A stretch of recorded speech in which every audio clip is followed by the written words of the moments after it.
that, because that's what is really the standard of technology today in offices. But other things are not, sort of, to me, standardized in the real world.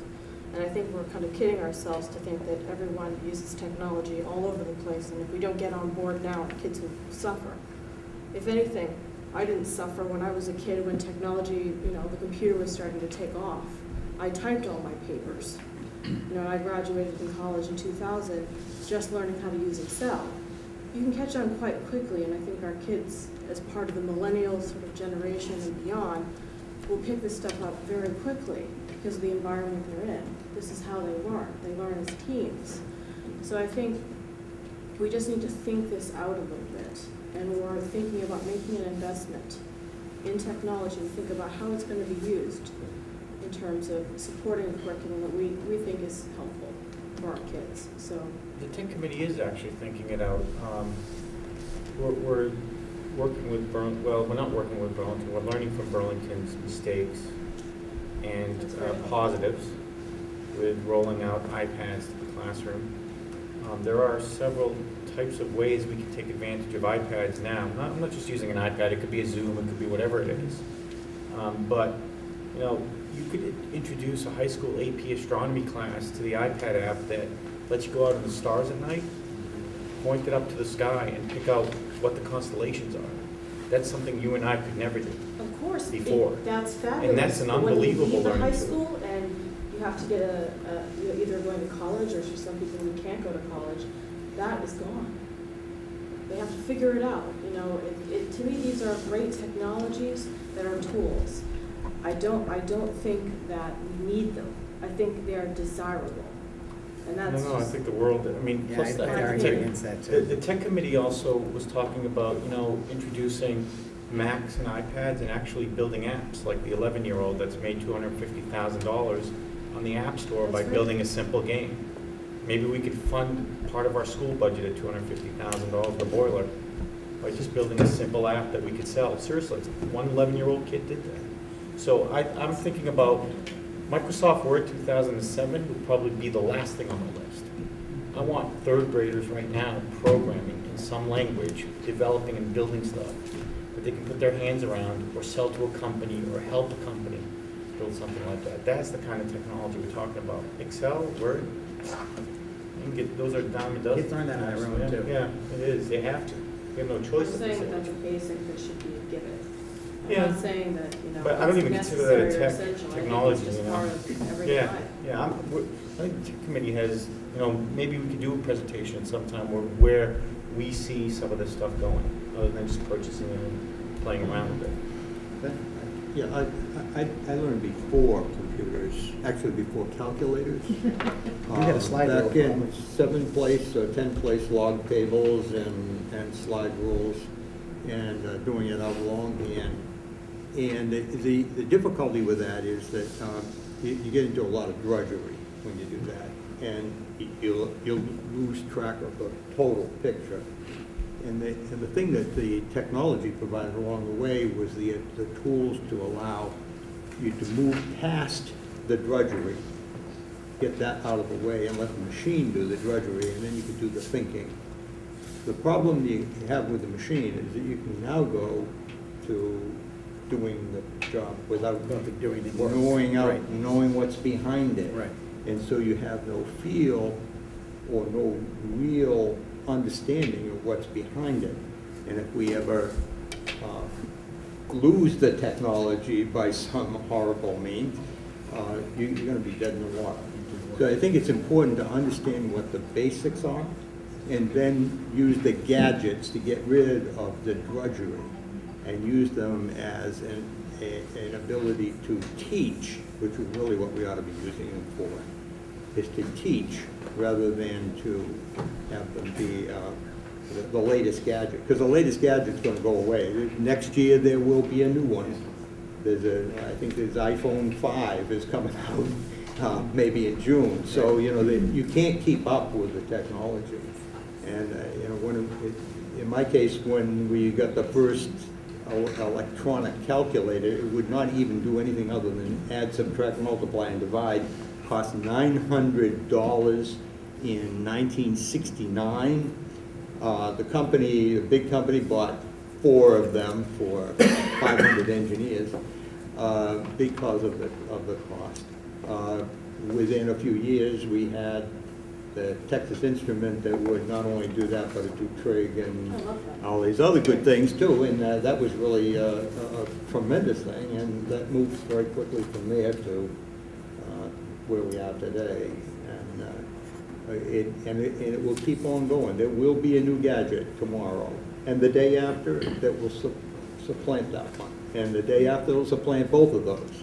So don't worry about the gadget, worry about the ability of the gadget to help us teach that next, the basics of what makes the world go around. Because the physics, and the chemistry, and the biology are all going to be the same. Yeah, I want our students to be able to think. I want them to build character by suffering through tedious drudgery, which is how most people move up in jobs. It's sort of like, there has to be a balance. That's what I'm asking for. I agree, but I don't think we want our students falling behind, and I think that's a bigger I issue. don't think they're really in danger So, of so, falling behind. And I use computers technology every day. computers don't think for humans, No. and that's what I'm getting from that side of the table a little bit. I'm in a lot of drudgery right now, and I'm begging you to move. I'm not going to move on, Jerry. This is a very important issue. And But if we, computers and robots don't think. We tell them what to do, and they do it. So you can't get rid of an engineer from designing a building because there's a brand new computer or gadget. That engineer needs to put those calculations in to make sure that building stands. Or the pharmacist has got to still know how to mix that chemical up to give that medication. So I think it's almost like a misrepresentation of what technology can do. Computers don't think for us, we think for them. I actually I introduced some new technology called LiveScribe. Professors in college now aren't even lecturing anymore. They're actually writing down everything on a piece of paper with this LiveScribe pen, dictating their lectures, and then posting it up the night before so the kids can go and listen to the lecture and look at the notes. And then that rest of the day, the next day, they're actually doing practical work. Who needs note-taking anymore? They need the practical work. Who told you they were doing practical work the next day? It's teachers. The professor was. They were in the classroom, instead of taking notes and trying to jot down everything, they were actually figuring out the calculations or the problem that was at hand. So you've actually doubled the amount of class time. I'm an ardent supporter of technology. I agree that I think Burlington is, I'm glad they're going to be the guinea pig, and I think they're going to be wasting a lot of money on iPads. It's great that they have that money. They're buying iPads for their entire high school student body. The town is paying for it. Huge waste. Of course, that's because Burlington has such a large tax base, a commercial tax base, that they can afford to do things like that. I personally think they're wasting money this year. I don't think they have it really built into the curriculum what they're going to do with those things. I think I agree with Karen. At this time, I don't want budget money going toward iPads for the school committee. The selectmen got those through a grant. Right. I don't think we should be paying for iPads for the school committee. If we I'm can get a happy to buy grant, one for myself. I have one, I know Michael has one. If we can get a grant for those, that's another thing. I do, however, support putting more money toward technology to buy whiteboards, smart boards at our schools. And if we can add 30,000 to that 60,000 and direct that 30,000 towards smart boards, I'd support that 100% this year. Because we haven't spent any money on those kinds of things out of our school budget. Smart boards are a teaching tool. Right, exactly. And smart boards plus the professional development that goes with how Right, to use those effectively. Right, That's a teaching tool. right. And that's a tool to help us do the teaching. That makes sense. And I would add that getting off technology specifically here, the school department has spent very little and made very few requests out of small or large cap over the last several years, except for emergency things like fixing leaking roofs, even this year, replacing a broken boiler. Those things are really helping the educational process here. We don't spend any money. We don't ask for a lot of money to help us improve the education. We ask for money because parts of our buildings are falling apart, especially at the high school and middle school. And I don't think it's out of place to start asking for a little more money for the education side of things. And if town meeting wants to reject it, That's at the town meeting. I think it'd be foolish, but I think we ought to ask for that money. And if Carl thinks we can get by without spending $30,000 at the Hood School for their sidewalk, I'd rather add that to the $60,000 for technology this year and go for $90,000 for technology. Patrick, when were you planning on replacing the wireless throughout the entire system? Well, we're looking at a few different things. This really has an impact on whether there's a new high school, middle school, high school, whatever in the next few years. But to start looking more seriously about changing it at the elementary schools, which are going to be here for quite a while. The system that is in place, they've done a good job, but as Michael said, it doesn't work instantaneously when people come into a room, and there are frustrations. It works great in select areas with select groups, but we really want to talk about I'll say professional wireless accessibility, where what we've come to expect in 2011. And so we're looking at that. We're doing those right now and hope to implement that in the next few years. Could we put some of that, say we add 30,000, could we put 20,000 towards smart boards and 10,000 towards wireless infrastructure or something like Well, that? our fear is the wireless infrastructure for all the schools are gonna be close to about $100,000. But I don't think we do the high school and middle school at this No, point. right, so 10,000 is, I feel is still really low. It's still, to build I'd say in. we're still getting our estimates now, but we're closer to 50 probably. For the 3 elementary schools? Because you have to build the basic monitoring Yeah. and management infrastructure first. The access points themselves, like that little Apple thing underneath the screen there, Yeah. those are really very inexpensive. Right. It's the initial infrastructure you place in Right. to manage all that stuff. Well, how much does a smart board, average smart board cost? 3,500. How much? 3,500.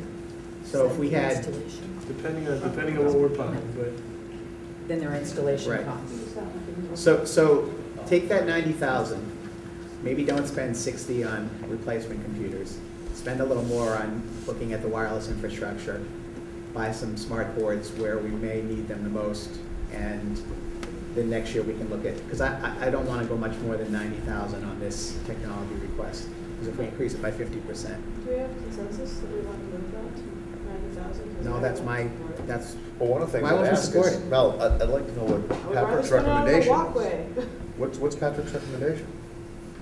I don't know, but. Priority-wise, It's Patrick, 30,000 on the if you had walkway versus $90,000, technology. how would you is want to spend interesting it? me. we would look at the infrastructure first, let's say the wireless infrastructure first, and then also looking at, like I said, maintaining some of the desktops that we need to run some of these smart boards, and then some other smart boards and things like that. Right now, it's in a lot of classrooms at the middle school, smart technology, several at the high school, and the elementaries need to keep increasing there. So I think that would be a good place to do that as well. So the desktops are still a necessity then? Right, but we could probably, in some ways, scale back some of the numbers of desktops, and that's what I'm still working on a plan for the number of desktops, and then also the number of smart boards and other technologies we could buy.